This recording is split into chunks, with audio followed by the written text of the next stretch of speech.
Fuochi d'artificio domenica a Cucinare, il Salone dell'Enogastronomia in svolgimento a Pordenone, con un più 30% è un tutto esaurito.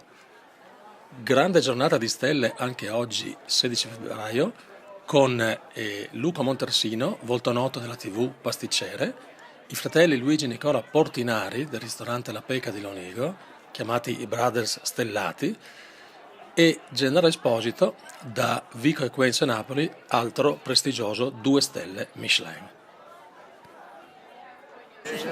Siamo con Silvia Delle Case del ristorante Belvedere di Sequals. Oggi è presente a Cucinare per piacere e per mestiere. Che piatto hai presentato oggi in questa fiera? Frittelle di radicchio e crostoli salati con formaggio salato e mostarda.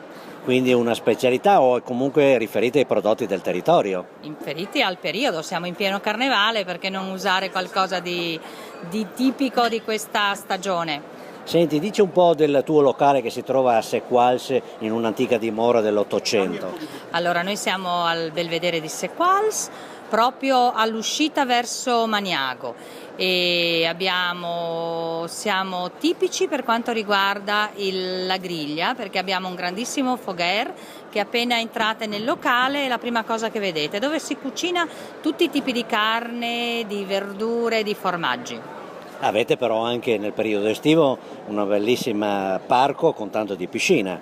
Un piscina, parco e un bellissimo erbaio. Dall'anno scorso abbiamo sistemato una grande serra dove teniamo 150 tipi di erbe, tra erbe e fiori eduli, per tutta la stagione estiva e per fare le nostre tagliatelle, che sono fatte con tutti i 4 sfalci che facciamo delle erbe di tutto il periodo e poi mescolate e preparate con un unico sapore che segue per tutto l'anno la pasta, perché lo essicchiamo e lo mettiamo negli ingredienti per fare lo stesso tipo di pasta, quindi ogni pasta avrà un sapore ogni anno diverso.